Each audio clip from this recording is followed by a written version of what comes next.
Welcome to Fur, Fins, and Feathers. Summer's almost over and it's time to start with some plans for some additional shows. Today our guest is Austin Tavares from Swansea, who is a very, very interesting fellow. And Austin, you own several exotic species of pets. Yep, a bunch of reptiles, some invertebrates, some amphibians, all reptiles here today though. How did you start? Really, it's been in my life for as long as I can remember. My mother grew up in the Fall River area, working at Animal Instincts with Bob, who you know, and being in and out of his shop for my whole life, I've been surrounded by every sort of weird, fancy animal you can think of, and it's really stuck. It doesn't feel like home without them. So Mom got you started. Yeah, she definitely did. Very good. Who are you bringing? Who's here today? I've got a couple of my personal pets for you today. This girl right here, I'll pull her out so everybody can see her. She's a 6-year-old Indonesian skink, which is a large lizard species, or medium-sized lizard species, really. This particular one is from Indonesia, as I said. There are also some larger species from Australia, but we have many skink species all over the world, some even as close as Western Mass, Connecticut, and New York, but they're much smaller than she is. And this girl, I would say, is probably an intermediate level reptile for hobbyists to keep. She needs a lot of tank maintenance. She needs to be very humid at all times so that she can breathe appropriately and successfully shed her skin.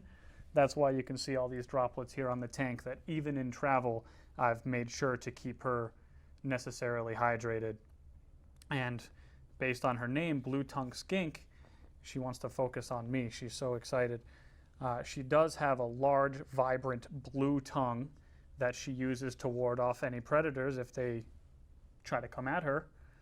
Because despite being as large as she is and potentially as scary looking as she does, because a lot of people think that they look like fat snakes, she doesn't really have any defense. She has no teeth, she doesn't have sharp claws, she can't run all too fast. So all she can really do when she gets stressed out and scared is open up her mouth, show off her big blue tongue, and hope that the predator thinks that she's poisonous or venomous and leaves her alone. What is her longevity? Oh, she can live 20 years. She's still got quite a ways to go, her being only 6 now. And she eats absolutely everything. One of the funniest things is when I tell people that her general diet consists mostly of cat food. Really? But in the wild, they will eat anything that they can get their mouth around, between eggs, insects, small rodents, other lizards, trash, rotting meat, anything that they can find. They're not necessarily scavengers per se, but opportunist feeders. But she does very much like cat food. It's high in protein, it gives her all the nutrition that she needs, but I also give her insects as treats. How is a skink bred? Sexually. They male and female pairings, they get together. They don't live together for long. Males will seek out receptive females and inseminate her. Their breeding is actually quite violent, though. Despite not having teeth, they do have impressive jaw force, and the male holds on, usually above the shoulder, while he's doing his business. And in private breeding facilities in the United States for some species, and especially in Australia where these are very popular, there have been instances of female skinks having their arms torn off during the mating process, or especially if there are competing males next to one another, they will fight quite viciously. And they give live birth, which is fascinating that most reptiles lay eggs. She gives live birth. What's the average size of a litter? She can give 2, 4, 6 little babies, and they'll come out a couple of inches long already. And when they are born, they're completely ready to go. They can hunt, feed, drink all on their own.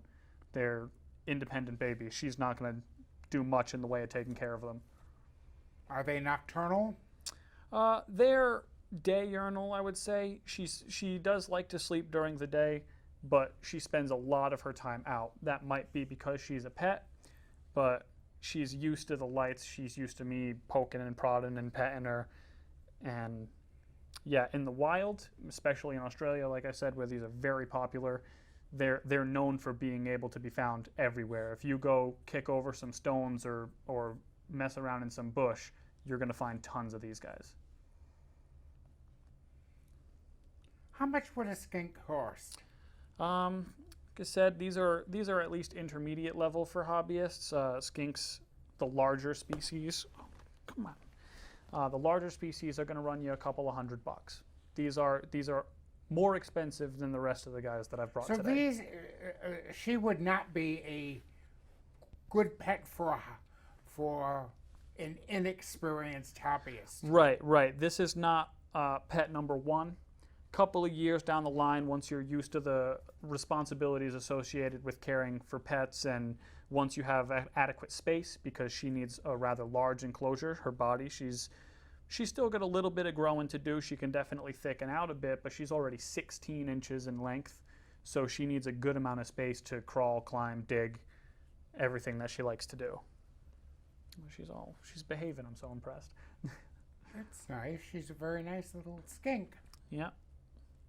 But I do have some other stuff today. So what other treats did you bring? Yeah, and the other stuff that I brought for you today is actually some beginner stuff. So I think I'll work bottom up for you. Okay. Let's see. Now, this little guy is... How long have you worked at Animal Instincts? Oh, working for Bob. It's been 3 years now. And every day is fun, isn't it? It's a lot of work. I love the shop so much. I love Bob so much. I mean, really, he's like family to me. Having grown up with him, having my mom having worked for him for so long, being in and out of the shop literally my whole life. Is your mom still interested in animals? Oh yes, like crazy. But yeah, the shop is very interesting. There's new species all the time. Given that we're locally owned, it's a mom and pop shop. We have a surprising diversity of species, reptiles, invertebrates, amphibians, especially fish, which is Bob's department. He's crazy about it, driving all the way down to New Jersey, sometimes at 3 o'clock in the morning, to hand pick some of the most beautiful fish. You really can't get fish anywhere else like you can at Animal Instincts in this area. We've had Bob on 3 times, Yeah. and it's always been an adventure. Right. It's a lot more work than it is playing with the animals, like a lot of people think. They come in and say, oh, you work at the pet shop. That must be so much fun playing with all the animals. It's a lot of work, but it is great. And we do a lot of good work outside of just the sales department, outside of just getting people interested in buying different animals. As I'm sure Bob has mentioned, we also do Animal Instincts Live, where similarly to some events that have been hosted at the library where Animal Instincts has actually performed, we bring bins and bins of animals. I mean 10, 15, 20 different kinds of animals, and we'll go to local library, schools, The birthday school parties. programs are Right. very popular. We actually are partnered with BCC. The vet tech students come right along and they learn using the animals that are in our shop very hands-on, and we offer them great diversity, and we're available for purchase through birthday Have you done parties any and work stuff. with Bristolaggi? Bristolaggi. I'm not certain off the top of my head, but I do know that the BCC folks are in and out often. BCC is in and out Bob often. has mentioned that. So who do we have today? This is my leopard gecko panda, named so because of his colors. This species is originally from Iraq, but they're extremely popular in the pet trade. They're a beginner animal. This is about his maximum size. He can get a little bit fatter, but this is what you see. This right here, a 10-gallon tank. He could comfortably live his entire life in this. And he's a resilient species. They come in a lot of different colors. So this black and white speckled one that I have here. A very handsome boy. Right. He's not representative of the whole. His brothers, sisters, and cousins all look very different than him. Lots of stripes, spots, different colors. So they're extremely popular for their beauty and for their ease. These guys are cheap. Get them at the shop for anywhere between $60 and $120, depending on the color patterns and stuff And that they again, have. what is his longevity? This guy can live 10, 12 years. 12 to 15 is like the really upper end, but I have seen them go as long as 15. So, and this, he's extremely calm, he's slow moving, he's very friendly, he doesn't mind if I touch his face, touch his tail, touch his body. So this is a great starter animal for the kids. That pet number 1, this is him. Where would he be bred? Where was he bred? Like he's originally from Iraq, but they're bred everywhere now. This is one of the most beloved breeding species in the hobby because of the different colors. People love to put different pairs together and see what kind of color combination comes out. They're easy to breed. They're not dangerous like these guys, and they only have 2 eggs at a time. Eggs. So it's much easier on the female. You can take the eggs out of the enclosure, incubate them in a professional incubator, and hatch them out. And right as soon as they come out, they're ready to start eating bugs and grow impressively fast. This guy's only about 4 years old, so he also still has a good way to go. I actually also have his brother. The same, like I said, they have 2 eggs. The 2 eggs that hatched from the particular mother, I have both of them. And what color is he? The other one. Oh, they look both just like this. This particular morph, that's what they call the colors and whatnot, is a super snow. And that just has to do with the white speckling. Now, does he and his brother get along? Yeah, they do. They actually live together in an enclosure. It's larger than this one because I want to provide them adequate space to be alone if they want to be. But they do live together. They both have lived together for their whole lives. And there's never been any issues. No fighting, no nipping, nothing. And they both get tons of handling because when I am at home, not working at the pet shop or at the library, it's mostly playing with the animals. But yeah, he's extremely friendly. Like as a starter pet, can you talk about veterinary care for these guys? Right. It's actually not a whole lot. Reptile specialist vets can become extremely expensive, but because of their hardy nature, these guys are not going to require regular visits. And when they do get sick, it's pretty obvious. Anytime that they have any complications, even a mildly experienced pet owner is going to be able to recognize it. Things like stuck sheds, if when they shed their skin it gets caught on any of their limbs, that's something that you could manually remove and deal with yourself. Things like constipation or regurgitation of food, also relatively easily handled yourself. If it prolongs after trying to take care of it yourself, that's when you would visit a vet. And I would say that given that it would require a reptile specialist, it would probably look somewhere between $70 and $100 for the visit. But are there vet specialists around here? Oh yes, there are a couple in Rhode Island. There are a couple in Northwestern Mass. Tufts University is actually also a veterinarian service, and they have an in-house reptile specialist. So it's an hour or two drive. Yeah, Grafton. Yeah. So they're an impressive facility, though. They do great work. So they would be able to take care of anything, but there isn't a whole lot that is going to sneak up on this guy that you wouldn't notice. Almost any complication that a small reptile like this is going to have is going to be a direct result of husbandry, the environment that you keep it in. So as long as you're doing your due diligence, he's going to live a long, healthy life. Good. And that's a pro of shopping at Animal Instincts as opposed to some other places that mass market, mass breed their animals and don't do as good of a detailed check as we do. All of our animals come from private breeders that we have long-term relationships with, and we have charts of the lineage of the animals. We know where they came from, who they came from, how old they are, and one of the great benefits of that is we know that these guys are not coming through with any mites, any metabolic bone disease, any parasites. All of it is safe, confirmed, carefully watched over, where you don't get from experienced breeders. Right, and you don't get that sort of personal attention at a lot of other places.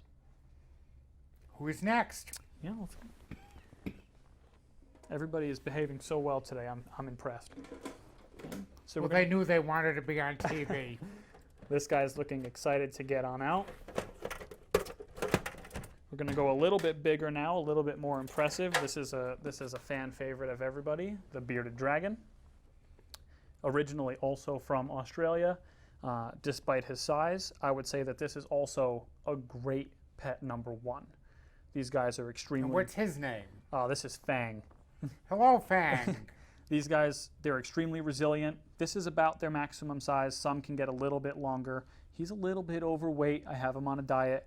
I actually adopted him out of the shop. One of the services that we provide is drop off and fostering. People that for whatever reason can't take care of their pets anymore, we take them, give them a vet checkup, make sure everything is good to go, and we foster them out to make sure that rather than being with someone who can't provide the attention that the animals demand, they get a good home.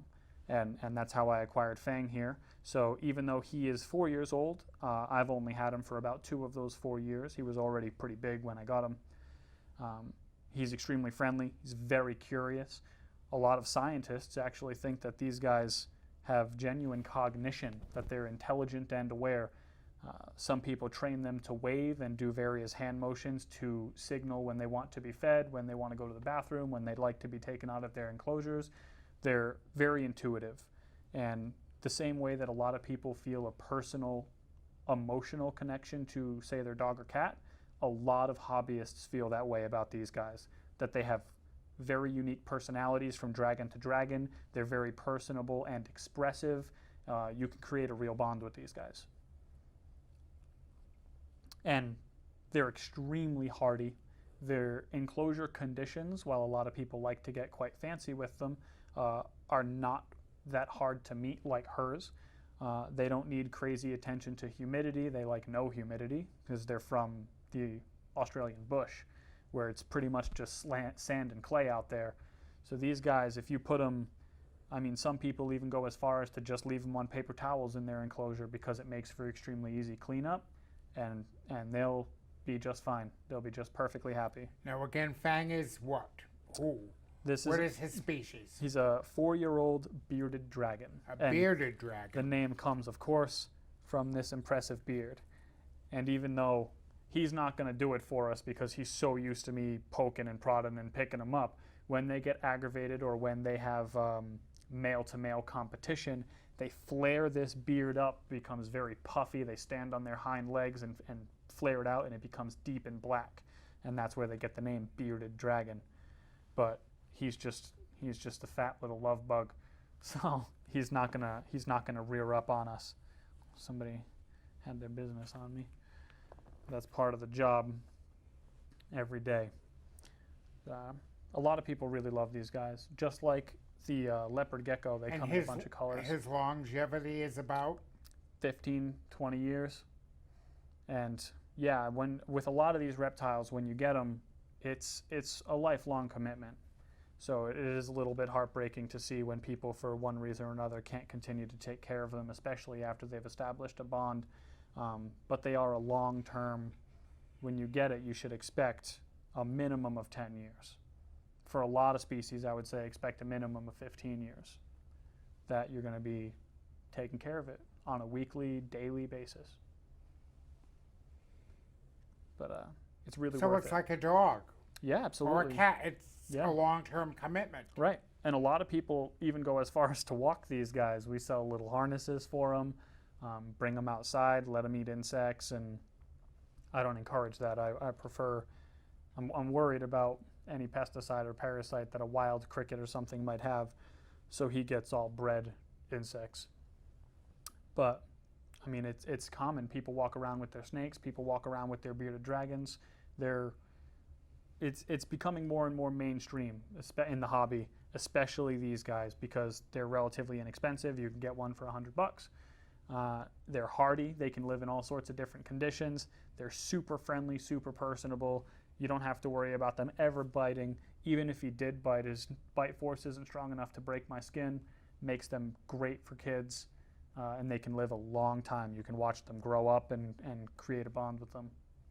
Be a nice classroom project. Oh, absolutely. I think they would do wonderful in a classroom setting where they would get daily attention and a lot of eyes on them. Very good. So who is next? What's next? We got one more. Let's put him away. He was so happy to come out. He was sitting there waiting his turn. Now this guy is a little bit of a fan favorite. So you have him come out. He's been anxiously waiting to come out. I'm going to try to get him off of his vine. Now this is something that a lot of people are always impressed with. Now this guy's name is Quill because of those cool spikes on his mustache, and he is a veiled chameleon. This species comes from Saudi Arabia and Yemen, but their popularity has spread them across the entire world. People are breeding these privately in their own homes easily. They only live about 8 years, 8 to 10 years. Females a little bit shorter than that, but they have impressively large clutches of eggs, up to 20 at a time.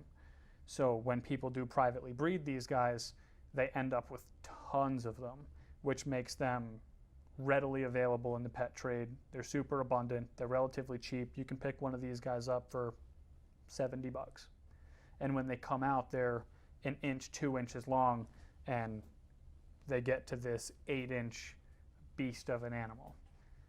And of course, everybody... Certainly very colorful. Right. Well, that's a fun thing about the chameleons. The different species, they only have a select range that they can change their colors through. Those commercials, unfortunately, where they put the different backgrounds for the chameleons is not accurate. They have a special pigment in their skin called a chromatophore that allows them to, based on mood and temperature, not necessarily surroundings, change their colors. So this guy's given us a nice bluish green. He can become very bright green. Those bronze stripes that he has can turn bright yellow. When he gets pissed off, he can become almost entirely black. He also has a habit of opening his mouth quite wide, gaping, hissing quite loudly like a cat to ward off any predators. Now, unfortunately, their popularity, the amount of eggs that they have, the readily available abundancy that they are in the pet trade, has made these guys an invasive species. In Florida, the Everglades in particular, a lot of people have these as pets. They don't want them anymore, or their female accidentally has eggs and they ended up with 25 chameleons and they don't know what to do with them. They let them go in the Everglades.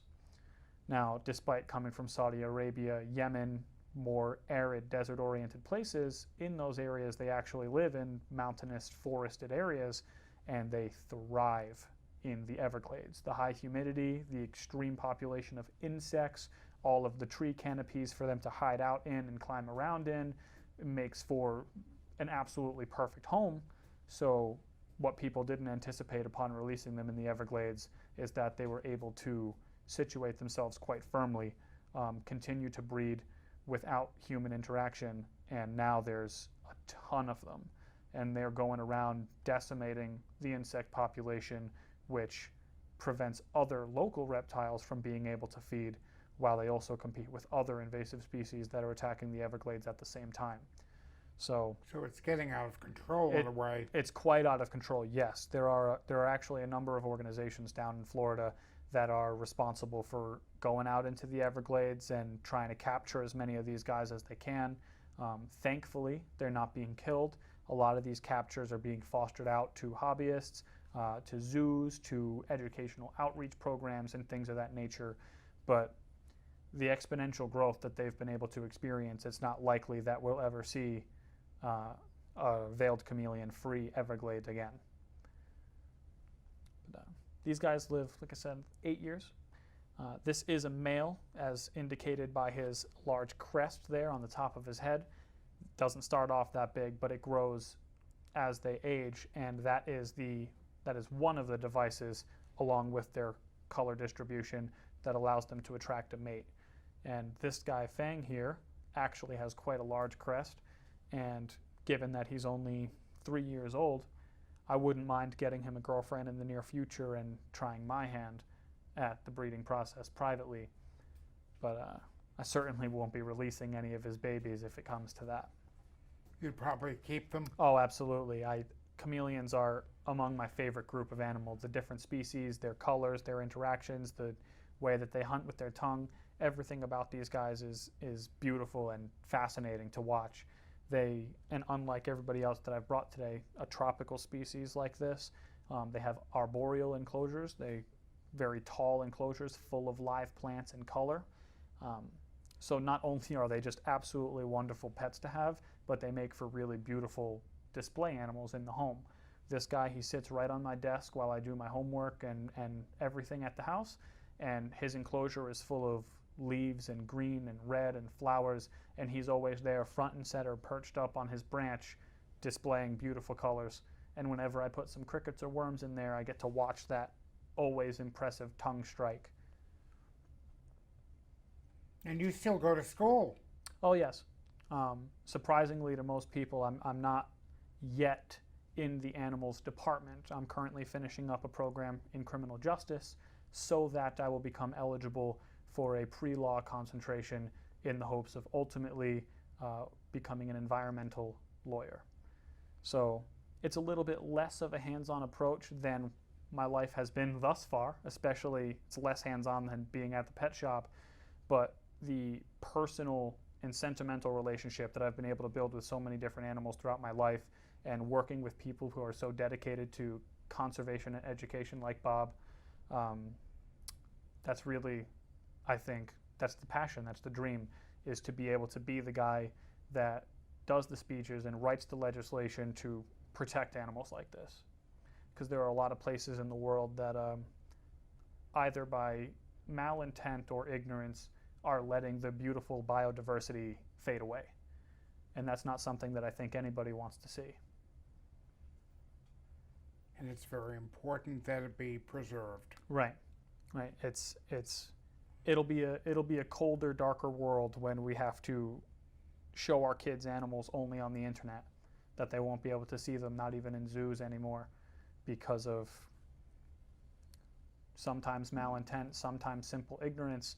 But as we continue to change the world in our benefit, we have a responsibility to keep these guys in mind.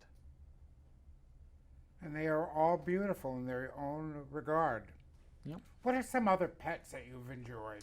Well, I've had a couple of dogs throughout my life. Who hasn't? What about parrots and parakeets? Oh, geez. My roommate has a parakeet. She's a sweetheart, a cute little puffball. We have a number of large parrot species at the pet shop that... Do you care for them? Yeah, I assist in their care, and I'm still a little bit intimidated by them because some of them, like the rainbow macaw, are just impressively large, and they're very strong, smart, and independent animals. It's not something that you can force to do what you want it to do. You have to get it to want to do what you want to do willingly, and if they're not willing to do it, they're going to put up quite a strong fight.